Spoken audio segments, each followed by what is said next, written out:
Hi ladies, thank you for coming back. My name is Wellesley Westbrook and I'm the founder of 4Curls. Please make sure you like us on Facebook, and it's facebook.com/4curls. Anyway, I just had a quick thought, so I ran to the computer and wanted to tape a quick video for you guys.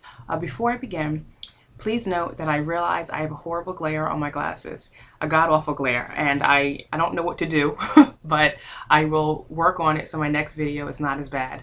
But I am in front of a window. This is my office, and I have a window in front of me, and I have white walls behind me. I've tried to help it somewhat by putting a barrier up there, but I don't know. So just bear with me as I go through this. My glasses are not that thick. It's not the glasses, it's everything else. The combination. But anyway, as you all know, I am newly natural. It's been a little bit of a process for me. You know, I wasn't one of those girls who just did the big chop and was out and natural and loving it. I actually got my last relaxer in January of 2013, and that kind of began my journey, but I still continued to wear wigs and weaves, and I was just taking care of my hair underneath all of that.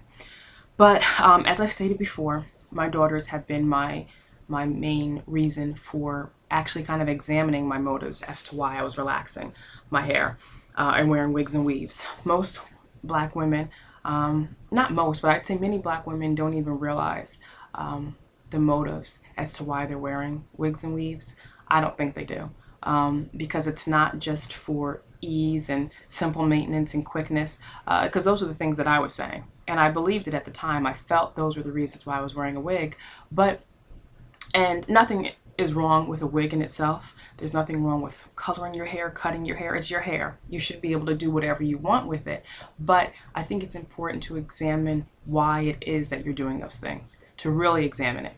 You know, if you find yourself in the position that you can't go out your home without a wig or a weave, then that's a problem. It's not just a style. It's obviously some type of feelings you're having about your own self, you know? And that's kind of the position I was in. Before I knew it, it had been 10 years and I hadn't been outside without a wig, a weave, or a relaxer. So, you know, I was that girl who was racing to the salon every 6 weeks because, God forbid, you know, my new growth was coming in, you know. I would be the one to wear wigs. I'd wear a wig in my home. You know, that's your house. You're supposed to be able to be comfortable and whatever else. And I was walking around my house wearing wigs. I'd be the one who, you know, the door would ring at my house and I would run to put a scarf on or put a wig on before I would answer my door. Now I'm doing all of this in front of my children. You know, 3 girls who I teach them to love your hair, you know, take care of your hair, all of this. I'm trying to tell them that, yet I'm showing them that their mother, who has the same hair as them, you know, is embarrassed or ashamed of her hair. So that's really when I said, okay, I've got to do something different here. And I don't think, like I said, I don't blame anyone for their thinking, because we kind of are a product of our environment. We grow up, you know, idolizing, you know, European features. You know, you're supposed to have long, wavy, silky hair. You know, we don't, anything I think that is inherent to black hair is kind of looked at as a negative thing, you know? And it's really unfortunate. And I can say that when I first started this process, okay, I began going on Facebook and I liked all these pages, all these natural pages, because I wanted inspiration, I wanted ideas, I wanted to be around other women who were trying to do who are doing what I wanted to do. So I did all of this, and I can say that honestly, I said to myself, I'm not sure about this, because I will look at the styles and I would say, I don't know, maybe it looks good for them, or maybe it's working for them, but I don't know if I like these styles. I don't know if I find them attractive, if I want to do that to my hair. So I felt that way, but I just continued on with it. But it just goes to show how skewed my thinking was at that time, because I didn't see the beauty in our hair still, you know. But I can honestly say that over a year and a half later, after almost bombarding myself with these images every day, I without a doubt love and see the beauty in black hair. But it really took me going to that extreme, you know, of surrounding myself with these images and watching these women, from professionals to everyday girls to models to actresses, and watching them, you know, do it up with their hair and enjoy their hair, and just watching how they worked their hair. And a year and a half later, I love it and I see it. I see something that I didn't see before. And that's exciting, but it's also scary because it shows that if me as a grown woman can be that impacted in a year and a half, imagine how children are affected over, the course of a lifetime, their entire life, from the time that they are children, watching, images that don't reflect them. That's really, it shows how it shapes and impacts what they feel is beautiful. So, and it's a great thing. I see the change in my daughters. I have a 4-year-old who, I grew up and you didn't wear your hair out unless it was permed or pressed. Regular, your hair in its natural state, you didn't just wear it out, because that would be, people would say, do something with your hair is a mess, your hair is whatever. That's the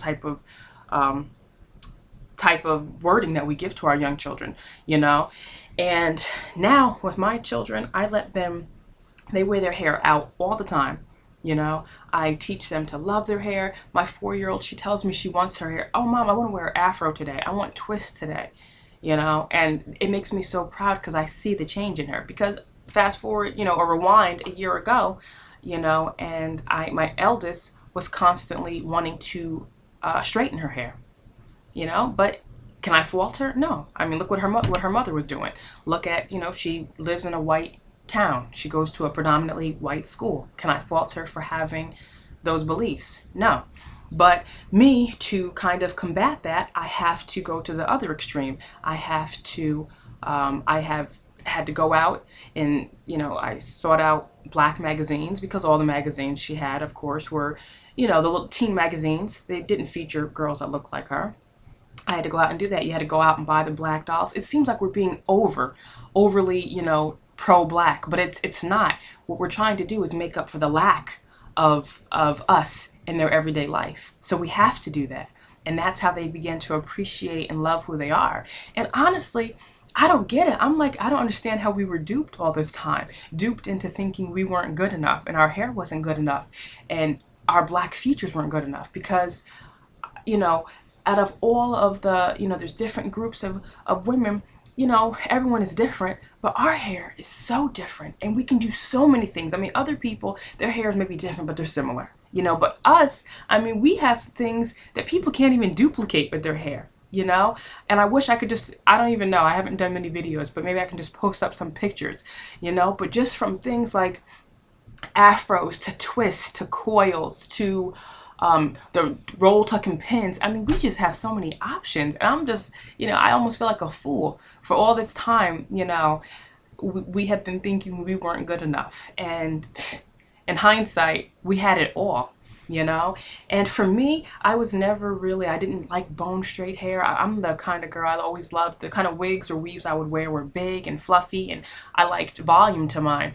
And I'm just like, man, if I had been taking care of my hair all this time, the hairstyles I was trying to emulate, I could have created on my own, but it's a whole different process, and it's a whole different ball game. It does take a lot. It was really hard for me at the beginning. I almost went back to relaxers many times because I felt like this is so overwhelming. I can't do this. But I had to retrain myself. First of all, every single product I had on my counter didn't apply to me. Every product I had was for, European type hair. It didn't, everything I had was, the products for my wigs and my weaves. It didn't, go with my natural hair. I had to go out and learn new products, new ways of doing your hair, and what can you expect if you were to give, a white person, a white woman, hair oil and a wide tooth comb and tell her to do her hair? She would be a mess. Her hair would look oily. The comb wouldn't even go, she wouldn't be combing her strands. That's because you're not giving her the products that she needs. And that's what we were doing. When we did try to do our hair, we were trying to use products that weren't meant for us. Of course, it wasn't giving us the results we wanted, So anyway, that was just my thought. My thought was how amazing it was that, sorry, the sun, I'm trying to adjust this. The sun just came out and got like really in my face. All right, sorry, the lighting is a mess on this video. I don't know what to do to fix it, but it's really bad, gosh. But anyway, my point is, look how my vision and my thought process has changed in a year of just appreciating who we are. So that's why it's so important. We can't wait for, oh, this is driving me crazy. I'm sorry. We can't wait for the media. We can't wait for TV. We can't wait for the schools to show our children what they need to see. We have to be those changes. We have to show them what they need to see. So that's it. Just a quick whatever. And please, again, like me on Facebook, facebook.com/4curls. And you can follow my blog. It's 4curls.com. All right, ladies, I will talk to you soon. Thank you so much. Bye.